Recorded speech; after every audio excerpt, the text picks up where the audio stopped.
தமிழ் சினிமாவில் எத்தனையோ காமெடி ஜாம்பவான்கள் இருந்தாலும் அவர்களில் ஒருவராக இடம்பெற்றிருந்தவர்தான் காமெடி ஜாம்பவான் கவுண்டமணி. நாகேஷ், மனோரமா ஆகியோருக்கு பிறகு காமெடியில் கலக்கியவர் பட்டியலில் முதலிடத்தில் இருந்தவர்தான் கவுண்டமணி. எத்தனையோ படங்களில் காமெடியனாகவும் வில்லனாகவும் ஹீரோவாகவும் நடித்து இன்றும் ரசிகர்களின் மனதில் நீங்காத இடம் பிடித்துள்ளார். உடுமலைப்பேட்டையில் பிறந்தவர்தான் கவுண்டமணி. இவரது நிஜ பெயர் சுப்பிரமணி. ஒரு சில படங்களில் சுப்பிரமணியாக நடித்தார்.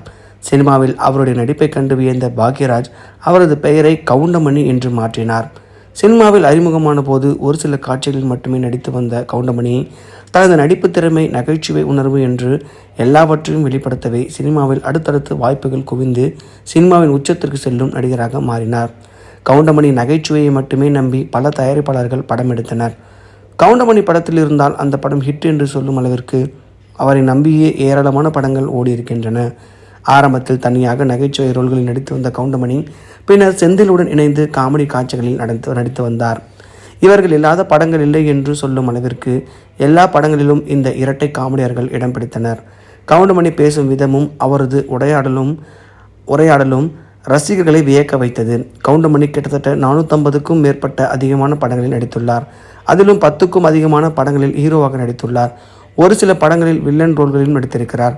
கவுண்டமணி நடித்த சூப்பர் ஹிட் படங்களில் கரகாட்டக்காரன், சின்ன கவுண்டர், உள்ளத்தை அளித்தா, மேட்டுக்குடி, இந்தியன், நாட்டாமை, முறைமாமன், சூரியன், உனக்காக எல்லாம் உனக்காக என்று பல ஹிட் படங்களை கொடுத்திருக்கிறார். இந்த படங்கள் என்றுமே ரசிகர்கள் மனதிலிருந்து நீங்கா இடம்பெற்ற படங்கள். கவுண்டமணியின் டயலாக்கை தான் இன்றும் பலர் பயன்படுத்தி வருகிறார்கள். அதிலும் குறிப்பிடாக டயலாக் என்றால் அது பெட்டர் மேக்ஸ் லைட்டே தான் வேணுமா, இந்த கொசுத்துறை தாங்க முடியலடா, அரசியல் இதெல்லாம் சாதாரணமாப்பா, இங்கே நான் ஒரே பிஸி, டே தகப்பா என்று ஏராளமான டயலாக்குகளை இன்றும் ரசிகர்கள் யூஸ் பண்ணிக்கிட்டு தான் இருக்கிறார்கள். கவுண்டமணியுடன் இணைந்து நடிக்காத முன்னணி ஹீரோக்களே கிடையாது. அஜித், விஜய், ரஜினிகாந்த், கமலஹாசன், அர்ஜுன், சத்யராஜ், பிரபு, விஜயகாந்த் என்று கிட்டத்தட்ட எல்லா நடிகர்களுடன் இணைந்து நடித்துள்ளார். அதிலேயும் சத்யராஜ் கவுண்டமணி காம்பினேஷன் என்றால் சொல்லவே வேணாம். அந்த அளவிற்கு ஹியூமர் அள்ளும். இதை பற்றி சத்யராஜே மேடையில் சொல்லியிருக்கிறார். பிஸியான நடிகராக மலம் வந்த கவுண்டமணி பற்றி யாருக்கும் தெரியாத ஒரு விஷயத்தை பி. வாசு பகிர்ந்திருக்கிறார். அதில் அவர் கூறியிருப்பதாவது, கவுண்டமணி எப்போதுமே தனியாக தான் இருப்பாராம்.